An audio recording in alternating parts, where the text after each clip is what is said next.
Hey everyone, welcome to the PFF Betting Podcast. I am your host, Kendall Ben. Join with me as always, PFF Senior Data Scientist, Ben Brown. It is the best weekend of the year. It is the divisional round. We are breaking everything down for Saturday's games. We've got our best bets, our player props, our same game parlays. So let's get into it. Football fans, I'm sure we all love an action-packed, high-scoring NFL game, but with the latest no-brainer from DraftKings Sportsbook, an official sports betting partner of the NFL, you'll be a winner once a single point is scored. New customers who bet just $1 on any team to score can win $100 in free bets. It's just that simple. If Sportsbook isn't available in your state yet, you can still get in on the NFL action. Everyone can play for huge cash prizes all season long with DraftKings Daily Fantasy Sports Contest. DraftKings is giving all new customers a free shot at millions of dollars in total prizes with their first deposit. Download the DraftKings Sportsbook app now. Use promo code PFF. Bet $1 on any team to score and win $100 in free bets if they score. You score with promo code PFF this week at DraftKings Sportsbook, an official sports betting partner of the NFL. Must be 21 or older, New Jersey, Indiana, or Pennsylvania only. New customers only. Minimum $5 deposit and $1 wager required. One per customer. Restrictions apply. See DraftKings.com/sportsbook for details. Gambling problem? Call 1-800-GAMBLER.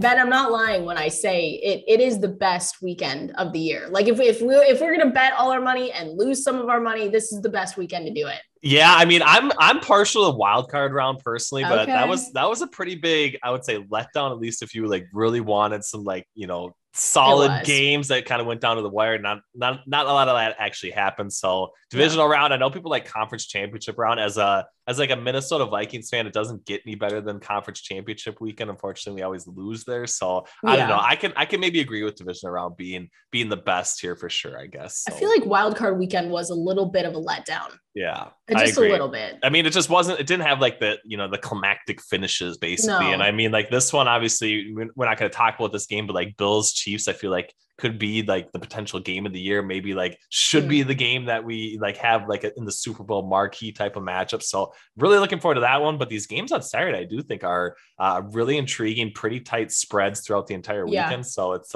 basically everything we could ask for and more as, football fans and sports bettors. So exactly. No, I'm excited for this one. And we'll start with, I'm going to call them still our Bengals because they are kind of our Bengals in Cincinnati. But Ben, when I was doing research for this game and like looking everything up for this, I found like two sides, there's two ends of the spectrum and there was no in between. It was either the Titans are the most doubted number one seed in playoff history, or like the Bengals are average and just really lucky to be here. And I did not find a middle ground there. It was either one way or the other. So I'm interested in what you're seeing in this game and just the matchup in general, because it should be a good game. It definitely should be a good game, right? I mean, it opened basically, I think it was basically -2.5 when it really initially opened kind of like Sunday night, moved immediately out to 3.5. Maybe some of that has to do with, the injury situation for the Titans, obviously being quite healthy now. Bengals not quite as healthy in a lot of scenarios, but I don't know. I do think that Cincinnati matches up pretty well here. I tend to disagree with the people that think like the Titans being as healthy as they are, the healthiest point in the season for them is really going to matter a great deal. Because I do think this is a spot where the Bengals can definitely jump out to an early lead. If they do, I do think a guy like Derrick Henry is probably going to be a little bit more ineffective. The Titans like linebacker unit, probably one of the worst linebacker units in the NFL. So I do think they're gonna be able to take advantage of some stuff underneath with Joe Mixon maybe involved a little bit more in the passing game. But I like the spot for Cincinnati. I like +3.5 quite a bit. Say what you will about the Tennessee Titans, but we haven't seen them, really put forth any sort of solid performance basically in, the second half of the season. Of course, they have been pretty banged up, are supposed to be healthy now, but I still need to kind of see it from them and more of like a, prove it to me spot before I'm really going to be comfortable backing them, I would say. And I want you to talk. I think the most interesting point in your articles this week, though, was talking about the Tennessee Titans playing those nickel packages, right? Like that is where you kind of said like the advantage is for Joe Burrow there, because the Titans coverage grade drops from 83.4 to 72.4 in nickel. And that is where Joe Burrow thrives. So you think that there could be a little bit of a matchup advantage there too? Yeah, definitely. I mean, obviously Joe Burrow has basically thrived in like every situation so far in 2021 as PFF's highest graded passer, but especially in nickel, with heavy defensive back sets, they've been able to take full advantage of it, right? I do think, in some of those situations, they do try and get, some double teams on Jamar Chase. That hasn't really been all that successful in slowing him down either. I do think a guy like CJ Uzomah, of course, I kind of like his under receiving yards prop, but I still think he's somebody that can definitely take advantage when they're kind of, dealing with that nickel package. But anybody to maybe get the Titans linebacker unit off the field a little bit could potentially help them out because they've just not been good whatsoever. But I'm not overly confident in, their secondary play as well. I do think we have them basically as right around like the, what is it, seventh, eighth best unit, coverage unit in the NFL. But they've played much better than expectations. So I think this is a spot where Joe Burrow is going to be able to take advantage quite a bit. If they do jump out to an early lead, I just don't see the Titans potentially winning any sort of shootout, on the heels of Ryan Tannehill playing a really great game through the passing game. So then like, where do you, cause we're both with the Bengals and I just do have a soft spot in my heart for them, but I do think that with the way they're playing and they're on a roll, but I do think it cannot be overlooked that Derrick Henry is back. And no matter what, that's a critical key component there. Plus they have arrested and healthy AJ Brown, Julio Jones, like those are all things that should not be overlooked. Right. And they're coming off a week of rest too. Right. So I feel like where would you see the Bengals getting exploited on Saturday? Because I think to me, when I look at the matchup, it may be like their run, like the run for them maybe is where that they could like maybe hit a wall. Yeah, definitely. So we have basically their run defense 16th overall. So basically league average unit. We have their pass rush right around 29th. So if they're not getting pressure on, Ryan Tannehill, if he's kind of able to sit back in the pocket, and AJ Brown obviously is going to be able to get open fully healthy. Now Julio Jones sounds like he's pretty much healthy. I'm not as concerned with Derrick Henry. I do think that he's obviously going to be able to play, but how effectively is he going to play? I did see, some, practice videos of him basically in some ways limping or something. I did see limping. Dance limping. He's trying to dance off. He's trying to dance it off. Right. So I mean, I think he's going to play a role, but I just don't think it's going to be as significant of a role as people are projecting right now, especially if the Titans fall behind early. So that's what's kind of making me nervous for Cincinnati. If Cincinnati ends up not getting out to that early lead that we're kind of projecting, that's when things are going to get really difficult for them, when they have to play both, the run and the pass situations, deal with both Derrick Henry and AJ Brown in the passing game. But if they get out to an early lead, which they kind of have been able to, obviously,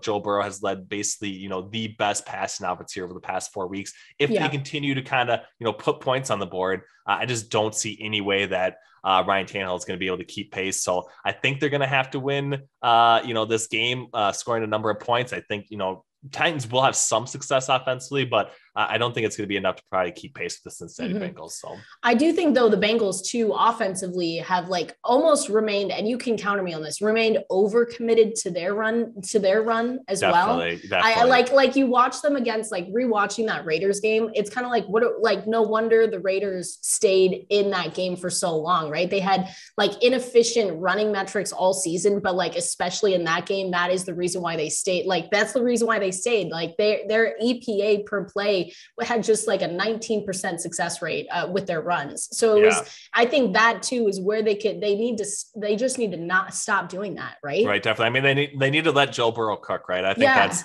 obviously what they were doing kind of in the latter half of the regular season, especially in that Chiefs game. Of course, they did fall behind early in that Kansas City matchup, but if they are, have a high pass rate over expectation, which they have, the past 4 to 5 weeks, I think that is by far their best offense and their best outlook here to actually win this game. But if they resort to pounding, Joe Mixon into the line 20, 25 times, I think I'm going to maybe lose it. And I think that's a spot where they're definitely going to end up, losing this matchup here. So a little bit concerned on that. And thankfully, Zach Taylor doesn't seem to be as inclined to go back to what was kind of their struggle spot early on in the season. So maybe he's moved on from that, but sometimes those sorts of habits tend to rear their ugly heads at the worst possible time. This would definitely be that worst possible time. So it's a concern for me, but I need to bet. I need to bet with our Bengals, I think, here for sure. I'm with you.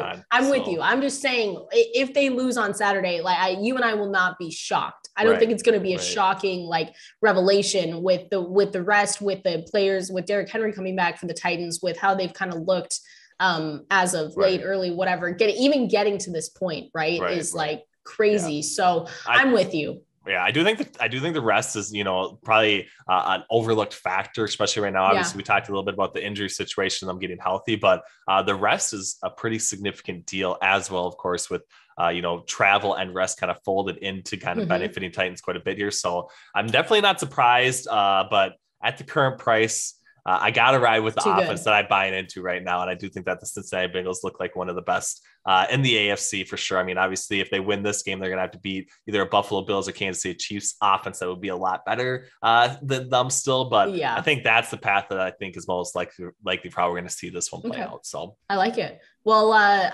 we'll jump into our props right now, but I think someone that we've just bet all season and it had hurt us a little bit was Jamar Chase. He did hurt us a little bit towards the middle there, but taking his over 75.5 receiving yards, it seems right. We did it the last game. It proved us correct. Everyone knew. It's not a well-kept secret or anything like that. But he is going up. The Titans do have one of the best safety duos in the league, right? But we do think that he's still going to reach that 75.5 mark. Yeah, definitely. So he plays on the outside a lot more, not really running any routes in the slot a whole lot. Of course, Tyler Boyd's operating there. So kind of difficult for the safeties to consistently be a factor in the downfield pass game with him. So I think he's going to see enough one-on-one coverage where Joe Burrow is going to be able to take advantage. Obviously, they've done it all season long, but this seems to be a spot where it seems like maybe they're outperforming expectation, but at some point you just have to tip their cap to them and say, they maybe are just going to be above expectation in these downfield passing attack, more so than the rest of the league, just because of, how well they are playing and how well they're probably going to continue to play. So I buy into it quite a bit. 75.5, it's moved up to 76.5 in certain spots. But yeah, I think, the passing game's obviously flowing through Jamar Chase right now. There's no reason, no matchup consideration, nothing else to, for that really to change here on Saturday. And I do think, it kind of, like we talked about a little bit ago, I don't expect Zach Taylor to kind of emphasize the run a whole lot here. So I do think no matter the game script, whether the Bengals are playing from ahead or behind, Jamar Chase is going to continue to be involved, continue to get some downfield shots. I mean, he only really needs a couple here to get over that 75.5 receiving yards number. And I think this is going to be a pretty easy sweat on Saturday for sure. So I like it. I like that one. I like that one a lot. I think it makes sense. You can't fade Jamar Chase at this point, right? Not right now. Not right now. Not right now. So I'm gonna go back to the well though, and I'm gonna go with T. Higgins again. Not only for an anytime touchdown scorer, because I know I messaged you, right? I messaged you that day, and we saw that look. He got one chance and we knew it was over once he did not get that. I messaged you. I was like, well, that's it. That was fun. Thanks for playing. But I do want to bring up T. Higgins 5.5 receptions. I kind of like that over there too, because he had a good performance, right, against the Raiders. Maybe not for our anytime, but in all, when he was going up against Casey Hayward, right? And I think he's going to have a way better time against the Tennessee Titans, who allow the second most receiving yards to wide receivers. So I think there's something there with his 5.5 receptions with the Bengals too. I don't think like you though. I think the Bengals are going to be down. I think they're going to be playing from behind a little bit, maybe in certain spots. So I do like the 5.5 receptions there too. Okay. I think they're going to distribute the ball, pretty widely to a lot of people. Tyler Boyd is the spot that we kind of like his own reception. So I can see it. I think I do got to hear your thoughts. One before I want to hear, your initial thoughts on our favorite one, but I got to ask you about CJ Uzomah. We like him to go under 32.5 receiving yards. Okay. That's one that, we wrote up in the article that you can find at PFF.com. I kind of like it, but I'm a little nervous because, like, you know, like we touched on earlier, like the Tennessee Titans linebacker unit has been really poor, especially in coverage. I do think that Mixon, maybe Uzama is going to be able to take some advantage of that. So I lean in that direction a little bit, but it's not like my favorite play coming up here on Saturday. But one that we do also like, according to the PFF props tool, that's, you know, the old faithful, didn't get there last week, but Joe Burrow over 8.5 rushing yards, basically been over in 3 of his last 4, didn't go last week. Are you riding with the quarterback rushing prop again or not? Absolutely. No question. No question. Like it's we're living or dying by the quarterback rushing prop. There's no question about it. Because he was the only one he was one of the only ones that did not hit last week. And that was tough. That was a tough It was day. like one of our favorite plays and it didn't get there, but I think, basically every other quarterback rushing prop that we talked about did get there, including Derek Carr in that matchup as well, which was a no doubter, I think, for sure. But I'm willing to go back to the well. I know he's let us down once or twice, but every time he rewards us for doubling down, I do think this is the perfect spot. I am too, especially with the high that they're riding, right? It sounds dumb, but when you watch those Joe Burrow press conferences and stuff, like that team does not think that they can lose, which obviously every team goes in there. But like, I do think he is that guy to like try and get whatever he can out of any play. And if he needs to do it himself, he's going to do it. But again, we said that last week and nothing happened. So that was tough. It was tough. Do you have a same game? I'm looking through the notes. Do you have a same game parlay for this one? I got a little one. Yeah. So I liked it though. I like the Bengals plus 3.5. Over 47. So I do think, you know, maybe a little bit of a shootout game obviously happening. If that does happen, Joe Burrow over 24.5 completions, and Jamar Chase over 75.5 receiving yards, all that together parlayed plus 800. So I feel like that's a pretty good payout. A lot of that fits in with, you know, the Bengals obviously winning, or probably covering at least, if not winning outright. But a lot of that buys into the passing attack of the Bengals being successful. That's basically, you know, the path of least resistance in the spot that I definitely think that they can win on. So I like that one quite a bit. The payout, it's all correlated pretty heavily together, but it makes a lot of sense based on the payout from my perspective. I like it. Well, let me go through, because we kind of went through those kind of fast, but we like Uzoma under 31.5 receiving yards. Not our favorite, but one that's there that we like. We like Jamar Chase over 75.5 receiving yards for sure. That's one of our locks. Same with Joe Burrow to go over his rushing yards. No matter, you don't even have to tell us what they are. We're going to take that over. And then I still like T. Higgins. I think you dismissed T. Higgins. I like his receptions, 5.5 and an anytime. But that's what we're rolling with. There we go. There we go. I like it. That's and your same game parlay, which is already a lock. So that's what that is. We're fine. 49ers Packers. We got to be going with the Packers, right? I was reading other articles where they're saying it's 49ers, no doubt. I know George, our boss, likes a little biased, always roots for the 49ers. And he's like, you just got to take them. I just don't think I can. And I'm curious to see if you can, like the last time they met, they gave, you know, it was close, right? Like they gave Aaron Rodgers too much time with 37 seconds left and came back with that 30-28 victory. But I just don't see it. I don't see it. I can see the Packers winning this, and that's about it. Yeah. So full disclaimer, you know, PFF Greenline does like, you know, the San Francisco 49ers, even with the number moving down to 5.5 and, you know, kind of in the direction up from 6, maybe even 6.5 early on in the week. So we do like the 49ers from a modeling perspective. And saying that, I kind of like what you said about the previous matchup, right? I do think that, you know, everyone kind of looks back on that game, saw, you know, Green Bay Packers drive down there with 39 seconds left in the game, kick the field goal, end up winning. But the Packers were like heavily in control of that week 3 matchup. Like it wasn't even a question basically for the entire first half. I think they were up. I want to say they were up like 10-0 toward the end of the first quarter, and Jimmy Garoppolo threw what should have been a pick 6 that would have put the Packers up 17-0.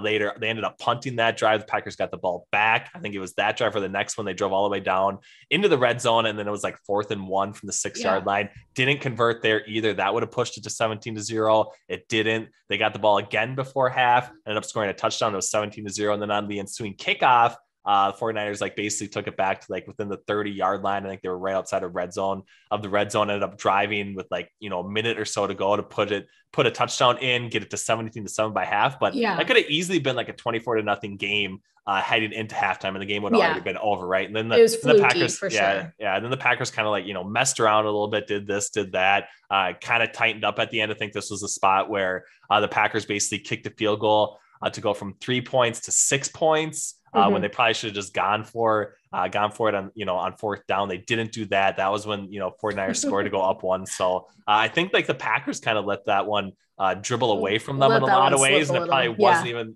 as close as what the final score indicates. But I do think that it's definitely influencing how people are kind of viewing this particular matchup, right? Like it was like, the Packers had to win at the end, whatever, this and that. But that really wasn't the case if you go back and watch that entire game. So I think the Packers are probably going to be pretty firmly in control of this matchup. I know I kind of hate going against Green Line. I know I've said I won't do it again. We are company guys. We promise. But also like, and it sucks because we have ridden with the 49ers for a long portion of this season because they've been fun to watch. They have a great team with Debo. I've loved watching Trent Williams. Doing all social media for Trent Williams has just like been a masterpiece because he's been insane this year. But the temperatures, like it is supposed to be like, I've read from anywhere from 5 degrees to like -5, -10 on Saturday night with like 10-mile-an-hour winds. Yeah. And I think that has a factor there too. Yeah. I mean, it definitely plays a role, right? I do think the wind is much more of a concern than the weather, but and it's not a spot where a model's ever going to tell you, like weather definitely impacts it. But I do think it, psychologically at least, or maybe not, but I do think it can have some impact on certain people. If you do think that Jimmy Garoppolo is kind of banged up, especially, with the hand and everything else, shoulder, like that could play a role as well with the cold, maybe not necessarily being able to get as loose as he needs to be in order to be really effective in this game. So that's definitely a concern. Sounds like for the most part, the 49ers injury situation is breaking correctly for him. I do think that Nick Bosa is going to be playing. Yeah, he was clear. He was clear Fred today. Warner, Fred. Yeah, so I think Jimmy that from that perspective, yeah. But I do think that's part of the reason why we've moved basically from 6 down to 5.5 now. So I think that's definitely factored into the betting market pretty heavily already. So I don't know. I still think it's kind of the Packers are bust. I know I hate going against Greenland. I said I want to do it again, but here I am doing it one last time. One last time. We promise. All right. Well, let's go through a prop. Tell me a prop that you like. I'm excited for these. Excited. She's excited. I like Garoppolo. Tell me not to bet Garoppolo over 1.5 rushing. I mean, you have to. That's just like a lot. It's right there. I got to start it off with that. Right. I mean, he hasn't. I think he hit the over for like 3 consecutive, right? And then I think it's been back-to-back weeks where it hasn't even been close to a thing. So I think I like this one. 1.5. What do we have to lose here? Right. I mean, Jimmy it's basically just a fall for it for Jimmy G. And he's athletic enough to definitely get there. One that I like, Aaron Rodgers over 2.5 passing touchdowns plus 160, kind of correlated with that. Devontae Adams over 7.5 receptions minus 148 last time they played. I think it was like I want to say it was the second heaviest targeted game. Maybe I could be wrong on that. I might be thinking of something else, but obviously those two are going to be heavily connected. No Marquez Valdes-Scantling. So I do think maybe Adams is going to be the guy that at least needs to win a little bit downfield. Alan Lazard also going to be folded in on some of those downfield routes, but it's going to be the Adams show, I think, quite heavily here. Also, when they get kind of in the red zone, closer to the goal line, he's been kind of that guy as well. I think this was the game where he kind of scored one on the 1 yard line basically to get the first touchdown score in for Devontae Adams in week 3. I like him to potentially be, the guy, probably hit eight receptions here midway through the third quarter or something like that. Maybe the first part of the fourth quarter, but only concern for me is if the Packers end up running away with this one. But I think the 49ers will be able to keep it close enough to the point where, Aaron Rodgers goes over 2.5 passing touchdowns and we see some Devontae Adams over 7.5 hit as well. So do you like Alan Lazard anywhere here? I had written down his 40.5 receiving yards, but if you tell me no, I'm going to go with it only because he has really manned the slot, right, for Green Bay since Randall Cobb has been gone. So the past 5 weeks, he's gone over 40 yards in 4 or 5 games. So I'm only looking at that trend. But if you do think it's the Devontae Adams show and then they get up by two scores, whatever, you don't think that the love is going to be spread around like that, I can see fading that one too. Yeah. I mean, so I think I would be more inclined to because they're going to have Randall Cobb back. So I do think Lazard's going to be more along the outside in a lot of spots. I do think he's going to be the guy that kind of wins deep downfield in this matchup. I do think he had, one in the previous 49ers game, he was like kind of the first guy on their first drive to kind of break loose and kind of set up that first scoring drive with a long deep pass. So I think he is going to be the guy downfield. So if I was inclined to fade something from him, I'd probably lean more so on his under 3.5 receptions than I would on his under receiving yards, just because I think, he could maybe even hit that receiving yards with one catch, still have a pretty decently productive game and still go under his reception props. So that's kind of the spot that I would be playing for him if I wanted to get involved anywhere. So I like it. I mean, do we have any 49? I feel bad now. I don't know if we have. I mean, we got Jimmy Garoppolo over 1.5 rushing yards. We'll ride with Jimmy G. And we also we kind of like Deebo Samuel unders, which obviously is not a really comfortable. I don't love that. Yeah. And I had Juwan Jennings under 2.5 receptions pretty heavily last week, and he unfortunately got to 3. So I'm just not really inclined to sweat that one out again either. Really. So we'll ride with Jimmy G. We'll ride with Jimmy G. He's our guy. He's our guy. So I'm so excited. All right. So we're both on the same page though. We're taking the Green Bay Packers and we're going to ride with the Bengals. We're going to do that too. We're doing it. That's a good day. It's going to be a fun Saturday. It's fun. It'll be Saturday, a fun day. So yeah. Any other props, any other words of wisdom you want to leave us with, Ben? No, I mean, if you want to take a long shot though, you can parlay two of my, favorite player props, Aaron Rodgers over 2.5 passing touchdowns, Devontae Adams over 7.5 receptions. Maybe Devontae Adams first touchdown scorer if you do all 3 of those plus 1,500 on Caesars. I know I'm stealing your thunder a little bit, giving out some touchdown scores, but I had to try it. I had to sprinkle 1 or 2 in here. Got to do it. You got to do it. I'm gonna join right when we get off. I'm gonna do it too. Awesome. Thank you so much, Ben. Everyone, thank you so much for listening through our flu game. This is our flu game today, so I think we're gonna hit everything tomorrow because we're both feeling a little under the weather. So I think it's gonna be a great day. But everyone, PFF.com/betting. That is where you can find all of Ben Brown's articles, all of our player props tools, all of our best bets. Everything is there. Highly recommend, and good luck tomorrow, everyone.